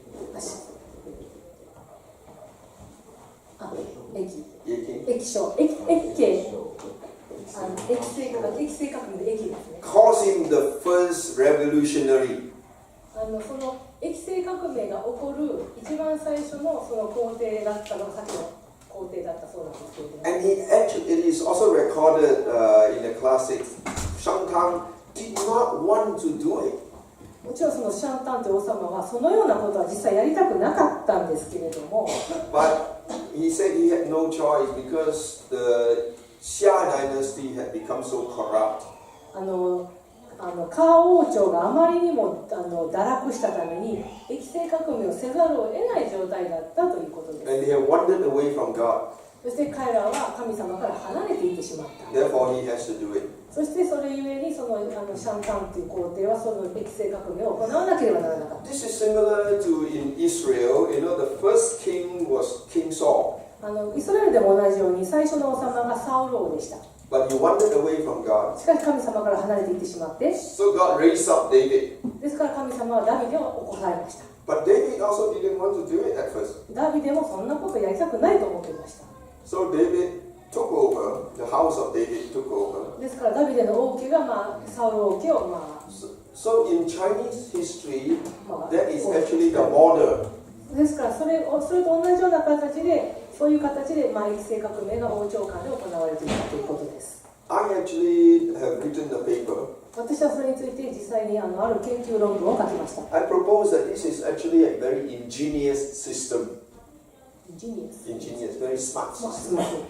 それは非常に賢い賢明な方法ではないかと思います。You see, all the famous, powerful empires of the world, like the Roman Empire, the Persian Empire, the Mayan, the Egyptian. 世界中の王朝は、例えばマヤ王朝とか、エジプトでもそうだし、ローマ帝国でもそうですし、ペルシャ帝国もそうです。全部今は存在しません。Because no matter how powerful you are, corruption will come in. どのように権力と権勢を誇っていたとしても、絶対にどこかで堕落が起こるからです。But the Chinese Empire has a renewal system. しかし中国の王朝にはそれをいわゆる革新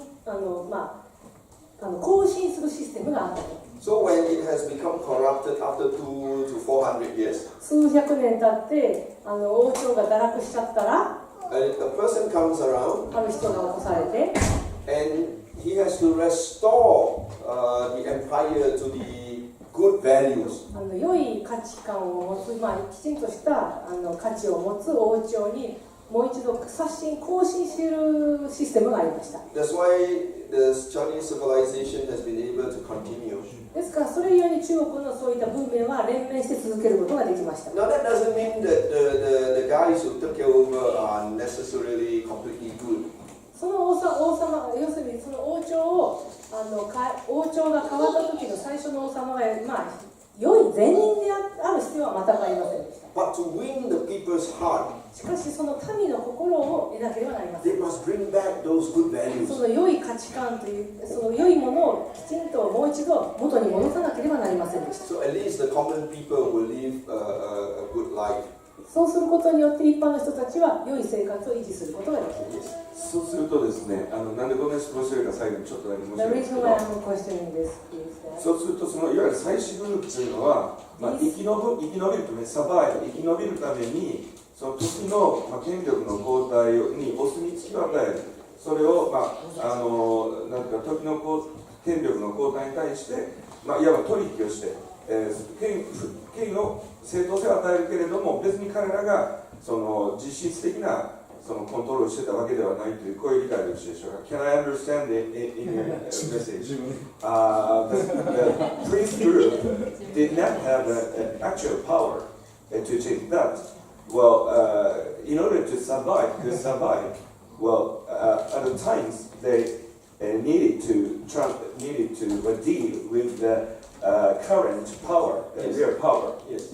So I will give a sense of authority or authenticity to the current real power. Yeah. So だとしたらですね、日本の場合はですね、 Japanese その system, 祭祀グループを担ったのが天皇制だったわけで those すね。 priestly lineage was carried on by the current emperor.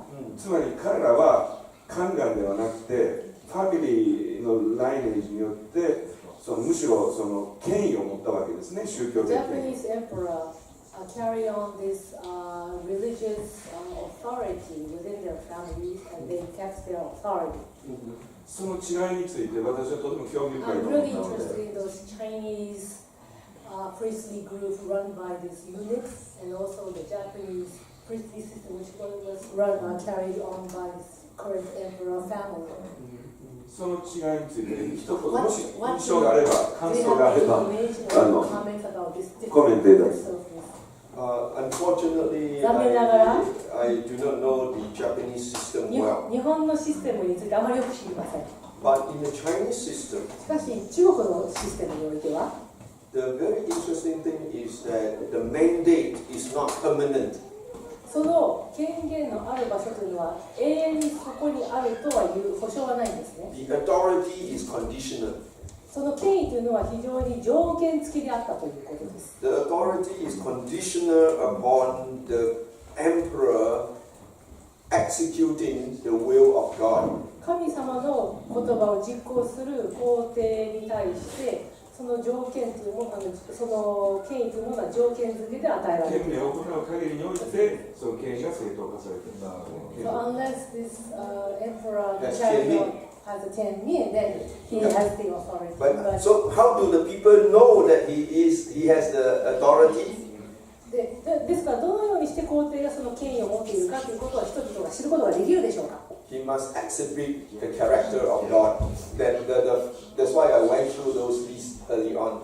He has to be good, he has to be gracious, he has to be righteous, he has to be faithful, and so forth.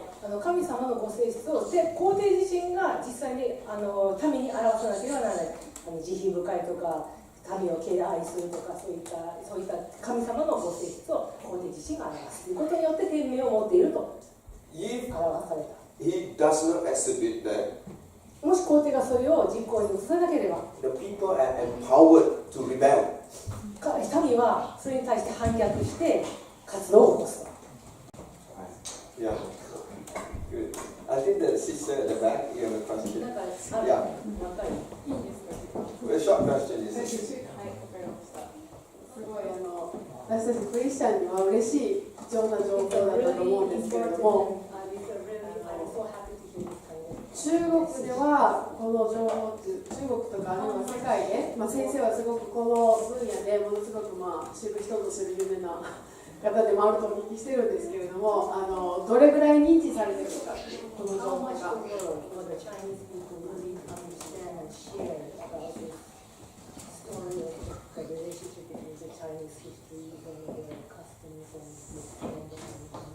So all the information you share, how spread out, like how Not well. accept. not well. 全然よくは広がっていません。 First, there are a few reasons. First of all, communist China 共産主義の中国において has thrown away all the Chinese history and classics.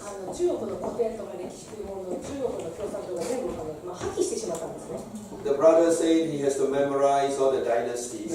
兄弟が言いましたね、すべての王朝を覚えていると。Most Chinese don't even know any. ほとんどの中国人はそんな自分の王朝がどれの王朝歴史を全く覚えていません。 Communist China is materialistic. 今の共産党中国は非常に物質主義ですね。Very few people even bother with history and arts and all that now. 歴史とか芸術に対して興味を持つ人が大変少ないんです。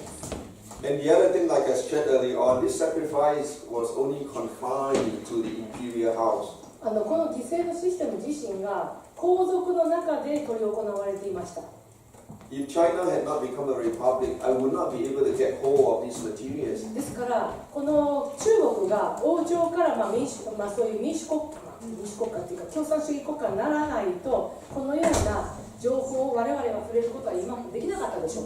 But more importantly, though, もっと重要なことは my book is very well received in China 私の本は非常に中国でよく受け入れられました。 because, you know, even though they did not know in the past, but now suddenly they realize, wow, it is there. 中国人は自分自身の歴史についてとか全然知識とか認識なかったんですけど、読んだ時にもうすでにこういったシステムが存在するんだ。 Just like for me, 私と同様に when I became a Christian, 私がクリスチャンになっ I た thought 時 I'd become westernized. 私は西洋的になったものだと思います。 But now I can proudly say, no, I have not become westernized. でも今ならはっきり言います。私は西洋化したのではな That い。 this faith I have 私はすでにこの信仰は is consistent with my background as an Asian. 私はアジア人としての背景に一貫して流れているこの信仰だと。 There are maybe 120 to 150 million Chinese Christians now. 今中国では1億2000万人前後のクリスチャンがいますけれども、 This message is very important to them 彼らにとってこのメッセージは非常に重要なのです。 because the larger the tree, 木が大きければ大きいほど the deeper the roots must be. 根はしっかりと張らなければならないんです。 So this message is very well received in China. ですからこのメッセージは非常に中国ではよく受け入れていま I す。 have die-hard Communist Party members. 私にはもうガチガチの中国共 When 産 they 党の hear 人がい this, they て、 say, now I can believe. そしてそれを読んだ時にこれで私は神様を信じることができる。 So I hope this message will also be as effective in Japan. ですからこのメッセージは日本でも同様に受け入れられることを望んでいます。 That believing in Jesus is not a Westerners' イ problem. エス様を信じることは何もこういう西洋的なものではないということです。 It's for all people. すべての人にとってそれは重要なことなんです。 Well, thank you very much. あ I りがとう know ご it's ざいます。 time. I have another seminar in the afternoon. 午後にもう一つセミナーがあります。 At this period in my life, God has taught me to work in the Middle East. 私は中東で働く機会がありまして、 Very interested in what's going on in Israel and the Middle East, 中東やイスラエルで何が今起こっているかということに興味のある方は、 especially the refugees. 特に難民問題ですね。 I'll be sharing this afternoon. 私はこの午後にそれを話し合いしたい If と you 思 are います。 interested to talk to me about this topic or the Middle East ministry, I'm here after the seminar this afternoon. I'm spending the night tonight and tomorrow night. I'm free. I don't have much things to do while I'm here because I have a conference to attend tomorrow night. So I'm available. If you want to talk with me, I'll be happy to talk to you. ですから私はこの中東とか今中東で行っているミニストリーとかその難民問題について Thank you once again. This has こ been の a 午後 joy. 話をいたしますので。